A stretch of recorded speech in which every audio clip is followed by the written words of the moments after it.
Maka coba terapi seminggu atau sebulan. Dan dalam seminggu ini, lakukan ketaatan yang Allah Subhanahu wa Ta'ala perintahkan. Yang sudah kita tahu. Tapi betul-betul berkualitas. Misal, azan sholat. Dan harus kita tanamkan dalam sholat itu, yang butuh terhadap sholat adalah saya. Bukan Allah. Allah nggak butuh dengan sholat kita. Andai saja Allah memberikan kita, saudaraku seiman, 500 tahun umur. Dan kita gunakan semua untuk sholat. Tidak ada manfaatnya buat Allah. Allah menciptakan kita dan amal-amal itu untuk memberikan kembali amal itu kepada kita. Itu dijelaskan dalam hadis Bukhari. Kenapa banyak orang kalau sholat, dia hanya seperti lakukan gerakan-gerakan saja. Karena dia berpikir Allah butuh dengan amal itu. Seperti hanya sekedar setor kewajiban. Oh berarti Allah sudah suka, selesai. Yang penting saya sudah sholat. Tidak, saudara. Tidak akan ada maknanya itu. Amal-amal yang akan menemani kita di kuburan nanti, yang akan menjadi pendamping sebagaimana dalam hadis disebutkan, kalau seseorang mayit meninggal dan dia orang mukmin, maka di seluruh tubuhnya dikelilingi oleh amal solehnya. Di kakinya ada sholat, di kepalanya ada puasa, di bagian arah bagian depannya ada zakat dan seterusnya. Dan setiap ada malaikat azab datang, semuanya ibadah ini mengatakan tidak ada tempat untuk kalian di sini. Sampai akhirnya dia pun disuruh beristirahat dengan tenang dan jadi kuburannya taman dari taman surga. Tapi amalan mana yang bisa menjadi seperti ini? Amalan yang betul-betul berisikan keikhlasan dan punya ruh, punya makna. Dan tidak ada maknanya, tidak ada kekhusyuan dalam ibadah ini.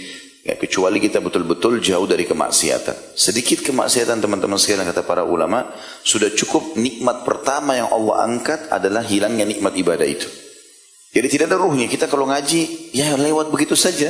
Kalau berzikir ya begitu saja. Tidak ada kepekaan. Tidak ada merasa enak sekali baca Quran ini. Yang rasanya tidak mau tutup, tidak mau berhenti. Ada perasaan yang muncul kalau sujud, rasanya nggak mau angkat kepala karena lagi asyik ngobrol sama Tuhannya. Itu nggak bisa muncul selama ada maksiat. Begitu juga selain contoh yang lain, sholat, zikir pagi petang. Coba on time, habis subuh baca. Jangan berdiri kecuali sudah baca. Habis asar juga begitu, jangan ditunda. Itu juga dengan baca minimal 10 ayat per hari. Komitmenkan. Jalan sebulannya, semuanya kerjakan. Dan pintu maksiat apapun, Anda lebih tahu maksiat itu. Dan umumnya maksiat itu terjadi di waktu-waktu lengah. Lagi santai, malam-malam, habis mandi, minum teh, depan TV, mulailah nonton. Gitu. Mulailah ini dan itu. Ya. Maka kemaksiatan itu hanya bisa dilakukan oleh syaitan. Membuka pintu itu untuk kita kalau kita lagi lengah. Oleh karena itu harus hati-hati. Kalau kita lagi padat jadwal, umumnya syaitan agak sulit untuk menggoda kita. Makanya sering saya bahasakan teman-teman sekalian, coba ibadah-ibadah itu dilakukan dan dipaksakan. Karena ibarat kita sama syaitan ini seperti orang yang akan lomba lari. Selama kita masih di garis start, belum memulainya, belum mulai salat malam, belum mulai sedekah, belum mulai hadir majelis ilmu, belum mulai semuanya, tapi sudah tahu, maka kita seperti sedang mau bertanding dengan seorang musuh. Musuh ini punya kekuatan untuk menjatuhkan mental kita. Ya, dia akan mengatakan, kau nggak bisa, kau nggak mampu, kau akan kalah, kau akan begini. Dan kita kalah dengan itu. Belum memulainya sudah kalah, gitu kan? Bagaimana caranya supaya musuh ini tidak bisa mengganggu kita atau bahkan bisa kita kalahkan?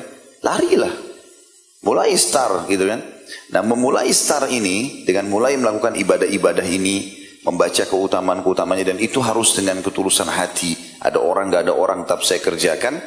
Maka membuat rival kita, lawan kita dari syaitan, dia tidak bisa menggoda. Kecuali dia punya kekuatan yang sama dengan kita. Kecepatan, misalnya kita lari 10 km per jam misalnya. Anggaplah lambat, lari kecil. Maka syaitan juga kalau mau menggoda kita, dia gak mungkin tinggal di garis start. Dia harus lari seperti kita. Itu pun kalau dalam kondisi orang sedang lari, rival itu nggak bisa. Kadang-kadang apa yang dia lemparkan dari kata-kata untuk menjatuhkan mental kita, itu bisa sampai bisa enggak. Karena kita sedang lari. Apalagi kalau kita kecepatan tinggi, dia harus seperti kecepatan kita atau lebih cepat lagi untuk mengalahkan. Nanti di saat kita sudah tersibukkan dengan ibadah itu, dan kita tutup pintu-pintu kemaksiatan, akan ada kenikmatan yang luar biasa.